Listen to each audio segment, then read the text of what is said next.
पूरा विश्व मानवता के बेहतर भविष्य से जुड़ी इन दोनों टेक्नोलॉजीज की सप्लाई चेन को सुरक्षित करना चाहता है और दुनिया की दो बड़ी डेमोक्रेसीज भारत और अमेरिका इसके लिए निरंतर प्रयास कर रहे हैं। বর্তমানে যখনই কোথাও ভারতের কথা উঠে আসে তখনই সেখানে একজনের নাম অবশ্যই করা হয়। তার নাম হলো প্রধানমন্ত্রী নরেন্দ্র মোদী। এই নাম শোনেননি এমন মানুষ খুব কমই রয়েছেন। ভারতের প্রধানমন্ত্রী নরেন্দ্র মোদী, যিনি বহু বছর ধরে ক্ষমতায় রয়েছেন, তিনি এমন অনেক কাজ করেছেন যা ভারতকে এক অন্য শিখরে নিয়ে গেছে। বহু মানুষ আজও তার সঙ্গে দেখা করতে উদগ্রীব হয়ে থাকেন। এমনকি বাইরের দেশে গেলেও বহু দেশের প্রাইম মিনিস্টার, প্রেসিডেন্ট সবাই তার জন্যই অপেক্ষা করে থাকেন। আমরা সবাই তার চাকচিক্য জীবন দেখতে পাই, কখনো ইউটিউবে, কখনো ভিডিওতে, কখনো কোনো খবরে। কিন্তু আপনারা কি কখনো ভেবে দেখেছেন যে প্রধানমন্ত্রী নরেন্দ্র মোদীর জীবন ঠিক কিভাবে কাটে, অর্থাৎ তার লাইফস্টাইল কেমন? তিনি তো প্রধানমন্ত্রী, ফলে তার জীবনে কোনো কিছুরই অভাব থাকা উচিত নয়।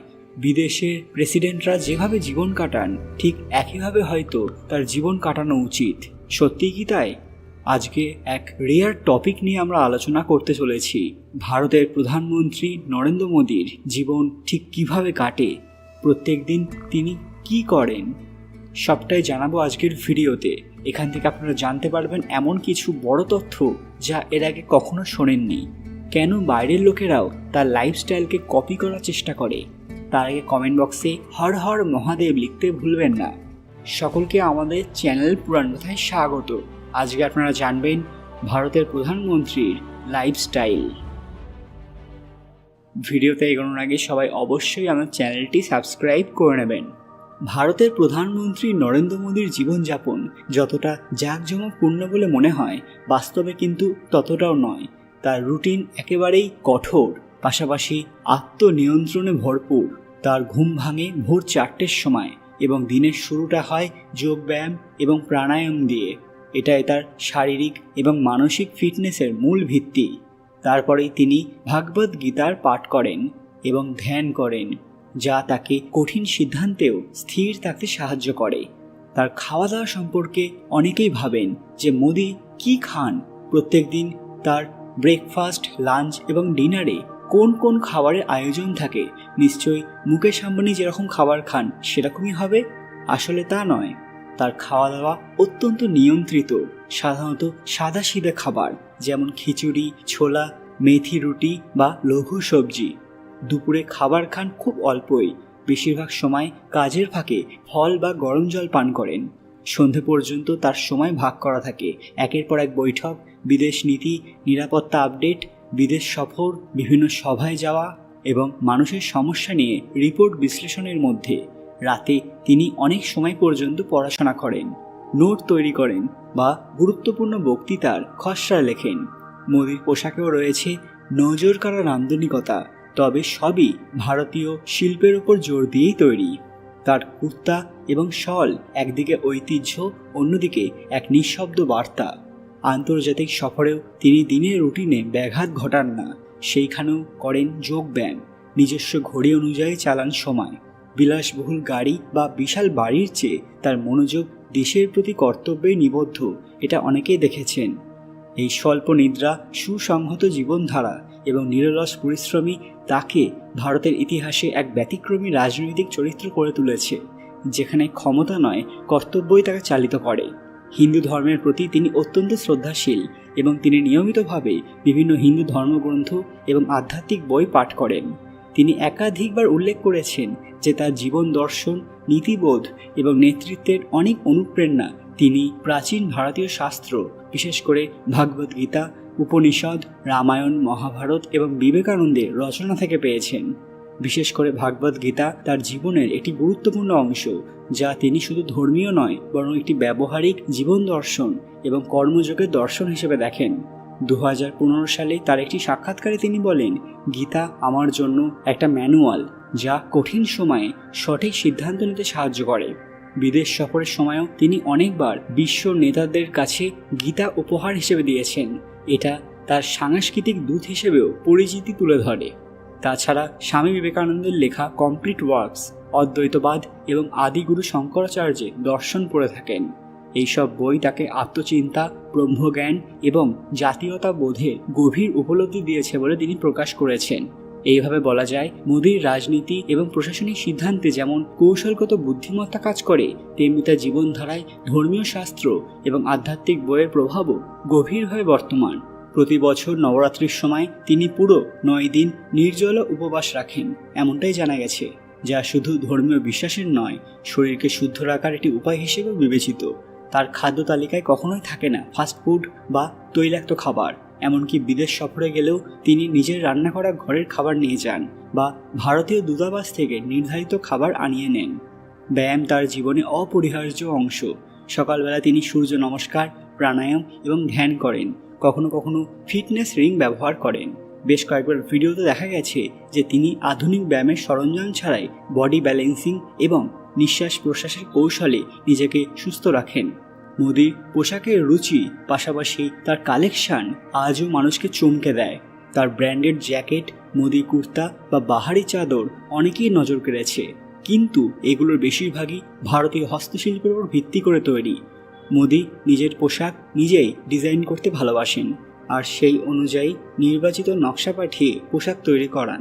যদিও তিনি সাধারণ জীবনযাপন করেন, তার ব্যবহৃত মন্ট ব্ল্যাঙ্ক কলম, বিভিএল গাড়ি ঘড়ি এবং বিশেষ কাস্টমাইজড মোবাইল ফোন কভার প্রমাণ করে তিনি কিছু ক্ষেত্রে সূক্ষ্ম বিলাসিতার পক্ষপাতী।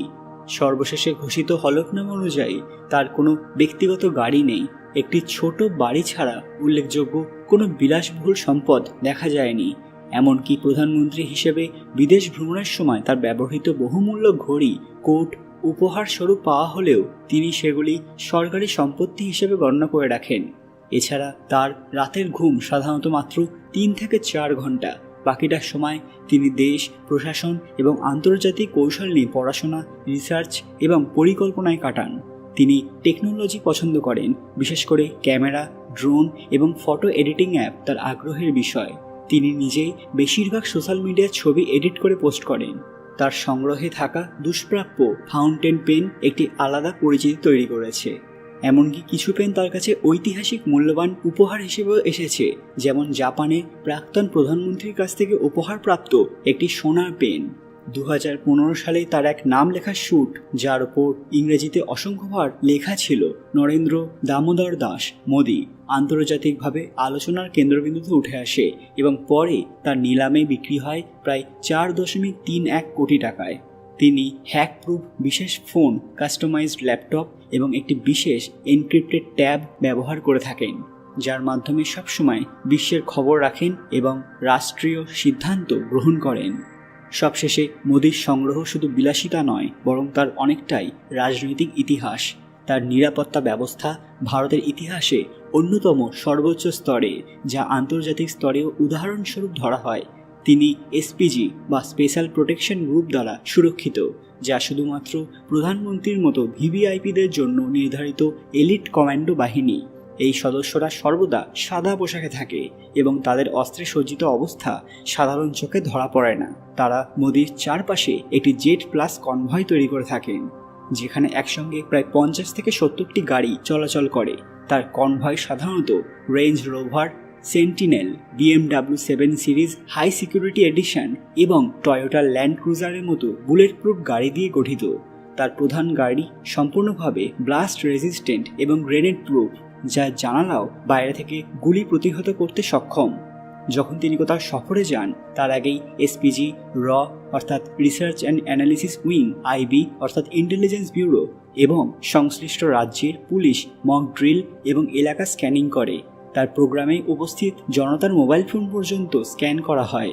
এমনকি মঞ্চের নিচে থাকে anti bomb squad, microphone jammer এবং স্নাইপার সার্ভিলেন্স ব্যবস্থা। অর্থাৎ বোঝাই যাচ্ছে যে তিনি নিজে সরল থাকলেও তার পদ তাকে যথেষ্ট জটিল বানিয়ে দিয়েছে।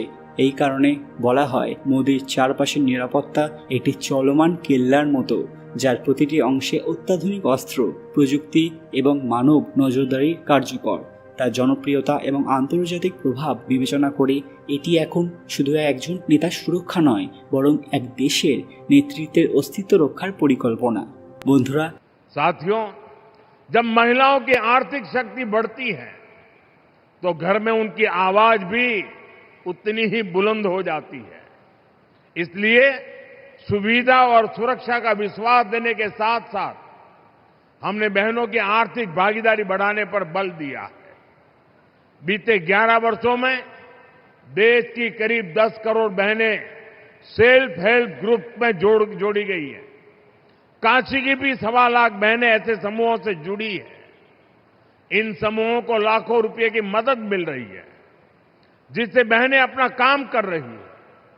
ऐसे ही प्रयासों से अब तक 3 करोड़ बहनें लखपति दीदी बन चुकी है। 3 करोड़ लखपति दीदी, और इसमें बनारस की भी हजारों बहनें शामिल है। साथियों, लखपति दीदी अभियान को गति देने में हमारे डेयरी सेक्टर की भी बड़ी भूमिका है। यहां बनास डेयरी से जुड़ी लाखों बहनें बहुत ही शानदार काम कर रही है। आज इन बहनों को बोनस के रूप में 106 करोड़ रुपए सीधे मिले हैं। मैं इन सभी बहनों को बहुत बहुत बधाई देता हूं। मैं काशी में डेयरी सेक्टर से जुड़ी महिलाओं से कहूंगा, अभी तक शुरुआत भइल हो, बनारस बड़ी, बनारस डेयरी बड़ी और ई बोनस भी बढ़त जाए।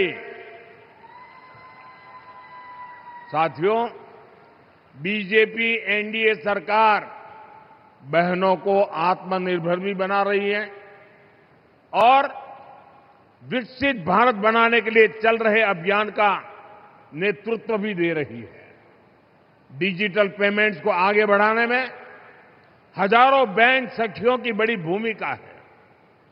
बीमा और इंश्योरेंस से जुड़े काम को बीमा सखियों का नेतृत्व मिल रहा है। प्राकृतिक खेती के काम को आगे बढ़ाने में कृषि सखियों की बड़ी भूमिका निभा रही है और खेती में जो ड्रोन क्रांति आ रही है उसका नेतृत्व भी हमारी नमो ड्रोन दीदियां ही कर रही है। बीते दशक में बेटियों के लिए थल सेना, नौसेना और वायुसेना में नए अवसर मिले हैं। पहली बार सैनिक स्कूलों और डिफेंस एकेडमी के दरवाजे भी बेटियों के लिए खोले गए हैं। यानी बीजेपी एनडीए सरकार का मतलब ही है नारी का सशक्तिकरण, नारी का उत्थान, नारी का जीवन आसान